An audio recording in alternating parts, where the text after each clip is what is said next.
5, 4, 3, 2, 1. Revision shot commencing. My Last Duchess is a dramatic monologue. What? That's a poem which is narrated from one point of view, like a monologue in the theatre, and offers insight into a character's thoughts and psychology. It was written by Robert Browning, a Victorian poet and playwright who was an influential liberal. He believed in the abolition of slavery, the emancipation of women, and animal rights. Now that is amazing. All of these may seem like perfectly normal views to hold in this day and age, but at the time they were far more contentious. The Lowdown. My Last Duchess is spoken by the Duke of Ferrara, and although the words are fictional, the Duke himself was real. He lived in the 16th century and is suspected to have poisoned his first wife, whom he married when she was 14. Fascinating. In the poem, he's talking to a visitor who's there to help broker a second marriage between his master and the Duke. They're viewing the Duke's artworks and stop beside a painting of his last wife on the wall, covered by a curtain which the Duke draws.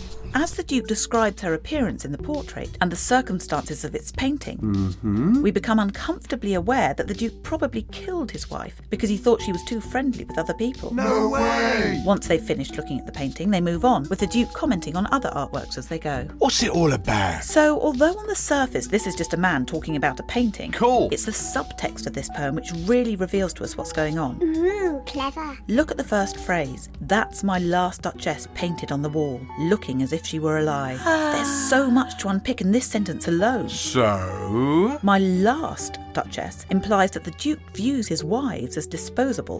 That was his last one. Now he's moving on to his next one. Next. The pronoun my is interesting too. Okay. Although it's accurate, she was the Duchess to his dukedom, there's a proprietary sense to it. He owned her. Oh my word. And then listen to the menace in as if she were alive. There's a thinly veiled threat in there. From that very first phrase, we understand that the purpose of showing his guest this painting isn't to show off his artwork, Check you out. but to offer a warning to his visitor. My next wife had better behave, or else. The Duke then goes on to comment on the spot of joy, a faint blush, on his late wife's cheek, brought there, he suggests, by word from the painter Fra Pandolf. Apparently, his wife had a heart too soon made glad. We begin to see jealousy rear its head. Uh-oh. The Duke describes how she liked whatever she looked on, but then there's that damning addition to his thought, and her looks went everywhere. Here we get to the crux of the matter. The Duke is jealous. The poem gathers pace now. We sense the Duke's mounting anger as he describes various incidents where he perceived her to be flirting. Then we get to that ominous line. I gave commands, then all smiles stopped together. The halting rhythm and short phrasing draw attention to this menacing statement. Dig deep. Although it's an extract from a conversation, Browning's poem is written in iambic pentameter. What? Remember, that's 5 units of unstressed and stressed beats per line. It's a metre that's often ascribed to more socially elevated or posh characters. The poem also uses rhyming couplets. Amazeballs. And there's plenty of enjambment, which gives the poem its conversational tone. Wild. This is further enhanced by the Duke's questions to his listener and the frequent parentheses, that's asides to you and me. I see. At first, the Duke's language is that of a lover. Smell the flowers. He speaks of the depth and passion of his dead wife's gaze, her spot of joy, her half flush. Ooh. But there's menace there, because as he goes on to describe the dropping of daylight, a lovely alliterative way of describing sunset, a bough of cherries, or a white mule, we come to understand that these romantic images are actually fuel to the Duke's rage.